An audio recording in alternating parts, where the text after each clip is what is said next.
Lo mejor de Aristegui Noticias.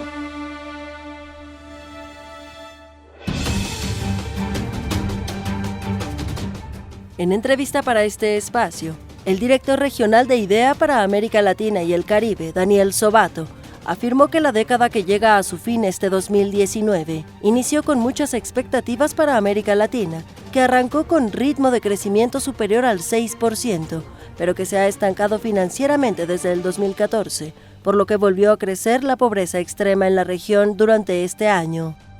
Ha sido una década decepcionante. No ha sido una década enteramente perdida como fue la década de 1980, pero sí podríamos denominarla una década decepcionante porque esta fue una década que empezó con una región, América Latina, creciendo al 6% anual, promedio regional, una expectativa muy grande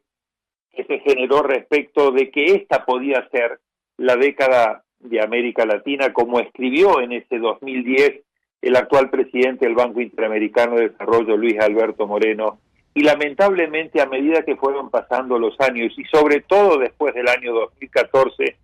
con el fin del boom de las commodities y de las materias primas, el crecimiento económico en la región comenzó a desacelerarse. El académico Daniel Sobato también señaló que Andrés Manuel López Obrador llegó a la presidencia de México con muy altas expectativas de la población, pero tras un año sin dar resultados en materia económica y sin que se haya logrado reducir la violencia en el país, en 2020 tendrá que gobernar con el tiempo en contra. Donde avanzó más, aunque todavía creo que es mucho lo que tiene que recorrer, y digo mucho lo que tiene que recorrer porque más allá de los avances importantes que se han hecho en materia de mayor transparencia, mayor probidad, mayor austeridad y lucha contra la corrupción, uno de los grandes temas pendientes es el tema del fortalecimiento del Estado de Derecho en México. Y en eso creo que todavía hay mucho por avanzar.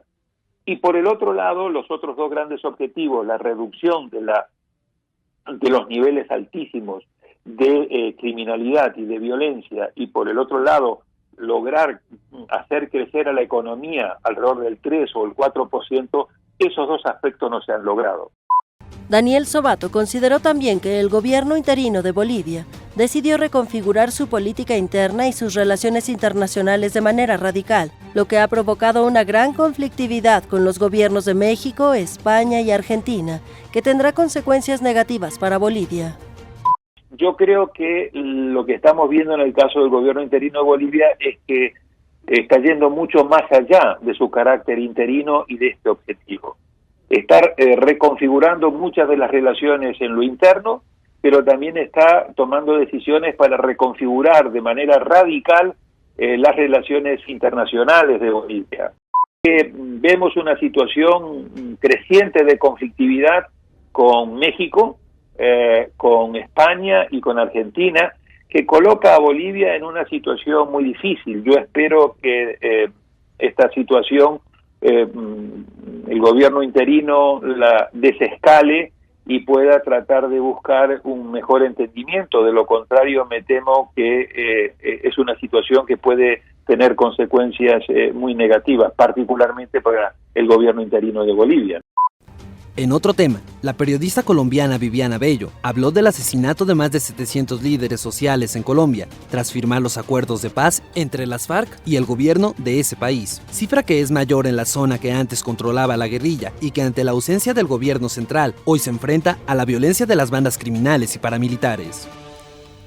En medio de esta redistribución del territorio nacional, después de la firma del acuerdo de paz en el año 2016 entre el gobierno nacional y la guerrilla de las FARC, pues lastimosamente el Estado no ha podido llegar a estos territorios que siguen siendo vedados, pero además donde otros actores armados pues han llegado a ocupar las zonas que las FARC tenían y han llegado a controlar geoestratégicamente pues las economías ilegales. Hablamos de minería ilegal, hablamos de cultivos de marihuana, pero estas bandas se han logrado expandir por todo el territorio. Mire, el 52% de los crímenes que se han cometido contra defensoras de derechos humanos y contra líderes sociales se dan en este momento en el suroccidente del país. Todo lo que es Cauca, Nariño, el Valle del Cauca son los principales territorios en donde lastimosamente el gobierno no llega, pero sí llegan actores criminales. Consulta esta y toda la información en www.aristeguinoticias.com.